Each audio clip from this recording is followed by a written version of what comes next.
The Boeing B-17 Flying Fortress. There were better bombers in the US service during the war, but for some reason, the B-17 captured the affections of millions of Americans. It had the X factor, that special something that fired up the passion in the hearts of those who saw it in flight, and inspired the imaginations of not just the greatest generation, but the generations that came after. Whether fending off swarms of enemy fighters, or flying through flak so thick it seemed like you could walk on it, the B-17 symbolized America's true grit, its determination to fight tyranny and help democracy prevail. And yet, like many wartime aircraft, its story didn't end in 1945. Far from it. So many B-17s had been built that demilitarized examples saw widespread use in a mind-boggling number of roles, such as freighters, airliners, flying tankers, and even as water bombers, while some went on to continue serving as bombers in several air forces around the world. And it's one such air force's use of the Flying Fortress that today's episode will explore. It is a story so intriguing it wouldn't seem out of place within the pages of a Tom Clancy novel. This is the story of how Israel managed to smuggle a group of B-17s out of the United States to Israel, using their own delivery flights to do the unthinkable and bomb the capital city of their enemy. Welcome to Wars of the World.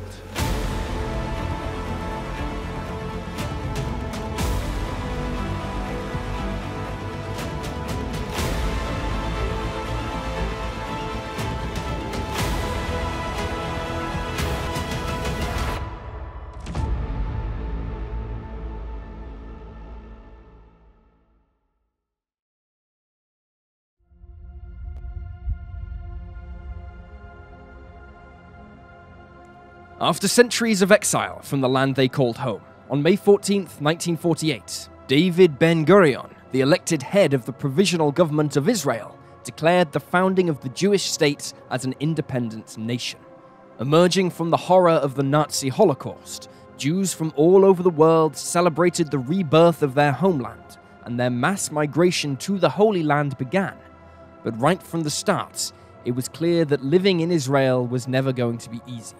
The creation of Israel involved the partition of Palestine, and many Palestinians, whose families had worked this land for generations, found themselves displaced, something that outraged their Arab brothers, particularly in nearby Egypt. Within hours of Ben-Gurion's declaration, the Royal Egyptian Air Force, or REAF, began launching air raids against Jewish settlements, which Israel was almost powerless to stop. A lucky shot fired by Britain's Sam Rose, one of a number of foreign volunteers fighting for Israel, managed to bring down a single Egyptian Supermarine Spitfire, and parts from the crash site were used to rebuild an ex-RAF Spitfire that had been abandoned by the British, affording Israel a fairly modern fighter. This typified the story of the rise of Israeli air power. In the desperation of those extremely early days, Israel put together an eclectic mix of civilian and a few ex-military aircraft to form the nascent Israeli Air Force and help defend the new nation in what the Israelis viewed as the War of Independence. Many of these aircraft were totally ill-suited to combat flying, but the Israelis were in no position to discard them, and anything that could fly was sent into combat. Not even having time to modify them for ground attack, the Israelis took to manufacturing small 25-pound and 50-pound bombs, which were loaded into the cabins of aircraft such as the 1930s-era Dragon Rapide airliner and literally hurled out of the window onto Egyptian forces. The men involved in this incredibly dangerous act are remembered as the bomb chuckers. Clearly, something had to be done to give the Israelis more punch in the air if they were to survive. With World War II having ended just 3 years before, Europe and North America were littered with surplus warplanes now being sold on the international markets, but Israel couldn't have access to them, as it found itself wrapped up in an international arms embargo placed upon both them and their Arab opponents in the hope of stemming further violence. This, of course, would fail, and aided the Arab nations of Egypt and Transjordan, since, unlike them, Israel had no established military. However, Not all countries abided by this embargo, and Israel found it had a supporter in the form of Czechoslovakia. After 5 years of Nazi occupation, Czechoslovakia had been left with a wealth of ex-German equipment and the means to manufacture their own. This included the tooling to build the Messerschmitt Bf-109G fighter, although without the original engine, with the new planes using the Junkers Jumo 211F. The resulting S-199 fighter, built by Avia, was hardly ideal, and Czech pilots often referred to the aircraft as the Mule to describe its flying characteristics. But when Czechoslovakia offered to sell them to Israel, albeit at an extortionate price, the Israelis could not say no. It is with some irony that Israel's first consistent fighter units would fly an aircraft whose origins lay within the wartime Luftwaffe, and while not ideal, the Israeli fighter pilots, many of whom were war veterans, put them to excellent use. But what Israel really needed was a way of striking out at their enemies. What they needed were bombers.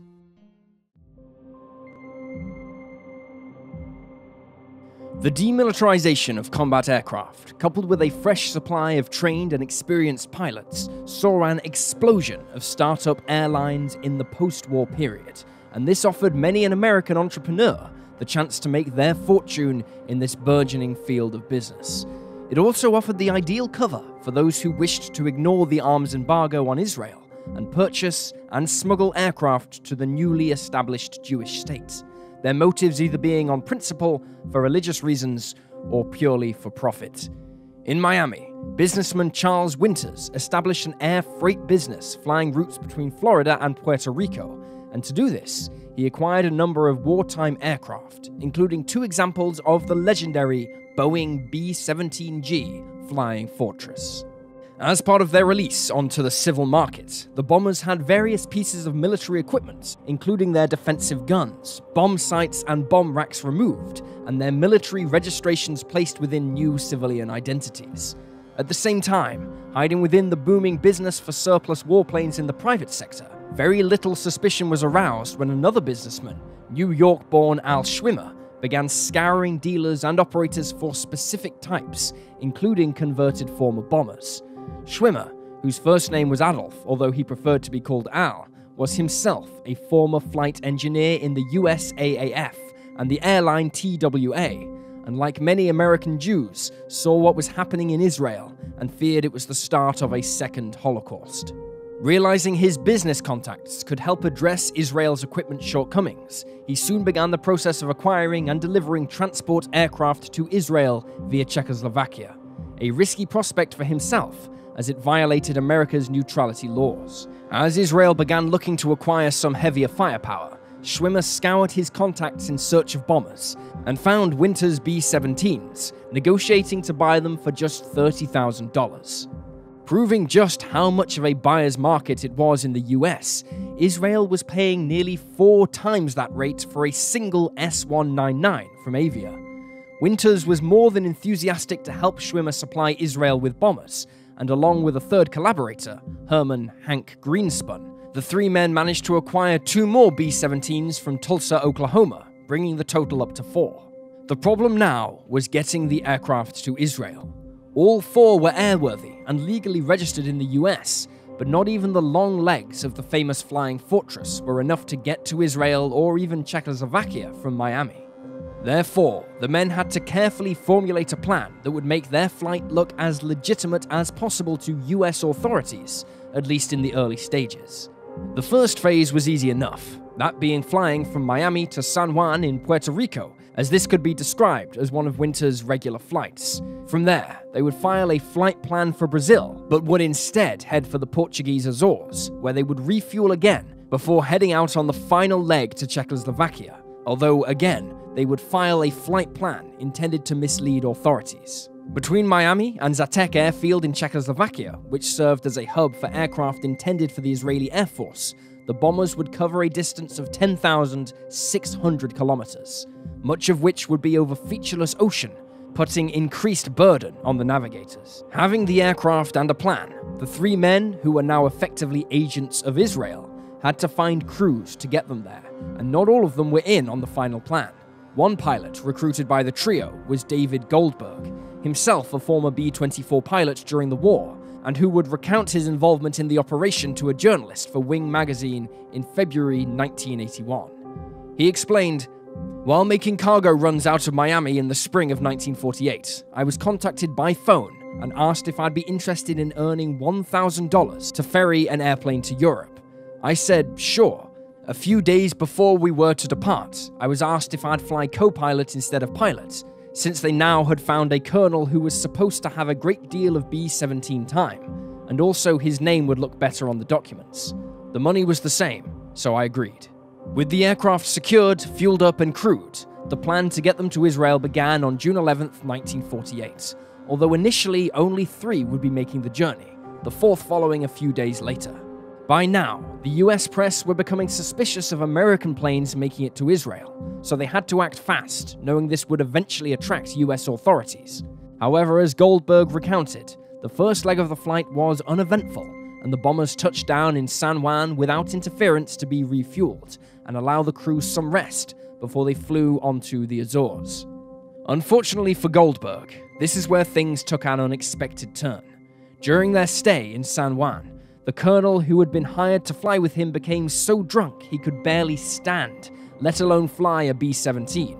And so, after he was dragged back into the aircraft, Goldberg had to fly the aircraft alone with help from the navigator, at least until the colonel sobered up.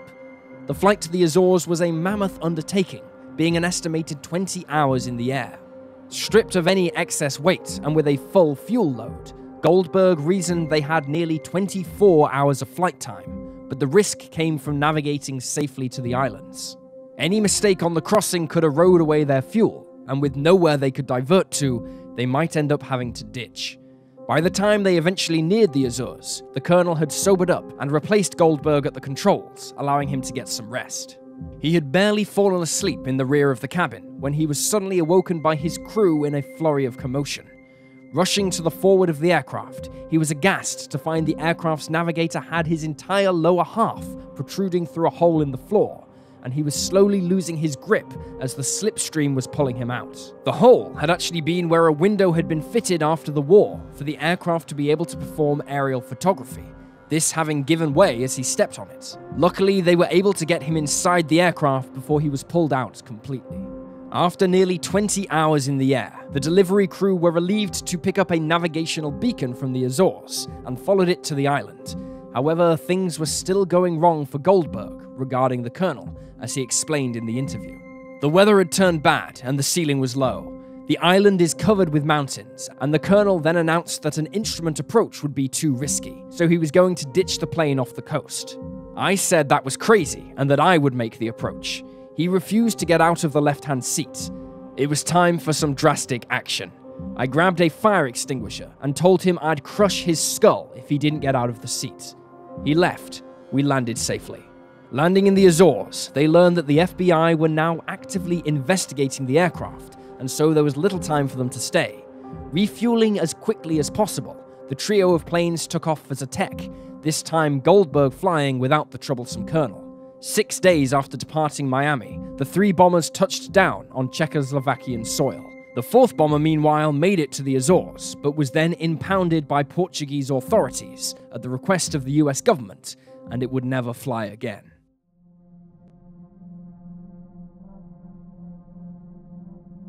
At Zatek, work was undertaken to return the B-17 freighters back to their combat role. Named the Hammers program by those involved, the work saw the fitting of former German Luftwaffe bomb ranks and some defensive weapons, although instead of the usual 12.7mm Browning machine guns, they had to make do with 7.62mm versions. Only one of the 3 could be fitted with an oxygen system for the delivery flight, meaning the other 2 would be limited to heights of around 12,000 feet, and all received only rudimentary bomb-aiming equipment. To crew the aircraft, the bombers flew with mostly international volunteers. Put in command of the B-17 trio was Brooklyn-born Ray Kurtz, an experienced B-17 pilot who had flown 31 missions during the war and was known for his cool and sometimes comedic demeanor under fire. He had previously delivered dismantled S-199 fighters in a C-46 transport plane to Israel, so was familiar with the route they would be taking and was also well aware of the danger. However, as the work neared completion and the crews prepared to deliver the bombers, news from the fighting around Israel filtered back to them, and it was not encouraging. Egyptian aircraft had undertaken a bombing campaign against Israeli towns and cities, and with the Egyptian leaders seemingly unaware of the B-17s in Czechoslovakia, it was decided to catch them by surprise by using their delivery flight to undertake their first bombing mission as well. Thus, bombed up, courtesy of their Czechoslovakian hosts, on July 15, 1948, the aircraft took off in the direction of Egypt, flying down the Adriatic Sea towards the island of Crete, where the formation split in two. Two of the B-17s planned to raid the Egyptian airfield at El Arish, with the intention of giving the Royal Egyptian Air Force some payback. The third bomber, piloted by Kurtz and being the only one fitted with an oxygen system, was tasked with conducting a largely symbolic raid on Cairo itself, specifically the Abdeen Palace, where Egyptian ruler King Farouk I held residence. Shortly after takeoff, Kurtz found his aircraft was in less than pristine condition and was suffering from a number of mechanical faults, which under normal circumstances would warrant the aircraft returning to base, but Kurtz decided to press on. Then, as he reached 25,000 feet, he noticed that he and his crew were having trouble focusing, and some even began passing in and out of consciousness. It seemed that the rudimentary oxygen system that had been installed in the aircraft was barely adequate for their needs, but again they pressed on, arriving over Cairo late in the evening and completely unopposed, the Egyptians not expecting any Israeli aircraft capable of flying so deep into their territory. As Kurtz recalled, "We staggered over the target at 9:40 p.m. local Cairo time. The city was well lit up, and they were totally unprepared for the raid. As a matter of fact, they must have expected someone to come in and land, because the runway lights were on at the time the bombing took place." Aiming for the palace, the bombs only narrowly missed their target, instead landing in the courtyard outside, although one went wide and hit a movie theater, causing widespread panic amongst the population that more raids were to follow. The damage had only been relatively light, but the psychological impact of the raid was titanic. Not only had they acquired long-range bombers in total secret, but the Israelis could have theoretically assassinated the Egyptian monarch.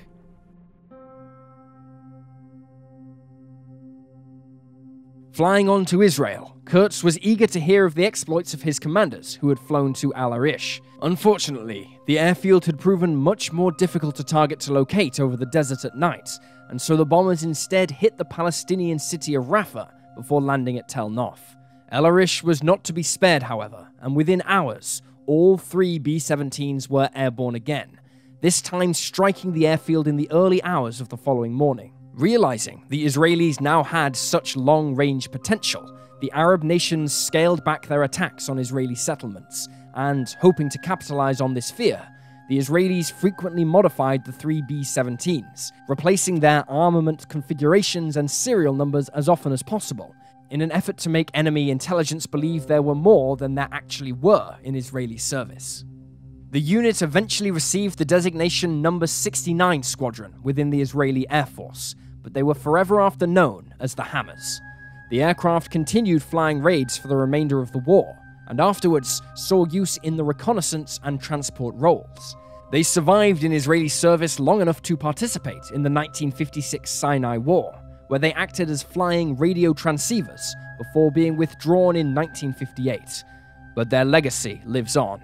Today, Number 69 Squadron remains one of Israel's premier strike attack squadrons, flying the mighty Boeing F-15I, an Israeli variant of the USAF F-15E Strike Eagle, and they are still referred to as the Hammers. As for the three men who provided Israel with the B-17s, Charlie Winters, Al Schwimmer, and Herman Greenspun, all three were found guilty of violating US neutrality laws, with Schwimmer and Greenspun being fined $10,000 each. However, a court in Miami determined that Winters' participation deserved the additional punishment of an 18-month prison sentence. In 1961, Greenspun received a presidential pardon from President John F. Kennedy, while Schwimmer would receive the same from Bill Clinton in 2000. However, Winters died before his own campaign for a pardon bore fruit. This didn't stop family and friends from continuing to push for a pardon, aided by director Steven Spielberg, who wrote to President George W. Bush, stating, There are probably many unsung heroes of America and of Israel, but Charlie Winters is surely one of them. While a pardon cannot make Charlie Winters whole, and regrettably he did not live to see it, it would be a fitting tribute to his memory and a great blessing to his family if this pardon is granted. In 2008, Bush issued a posthumous pardon for Winters. For his part in aiding the birth of Israel, half of Winters' ashes are buried in a Christian cemetery near the Jewish cemetery of the Knights of Templar in Jerusalem, while the other half have been scattered at the summit of Mount Tabor.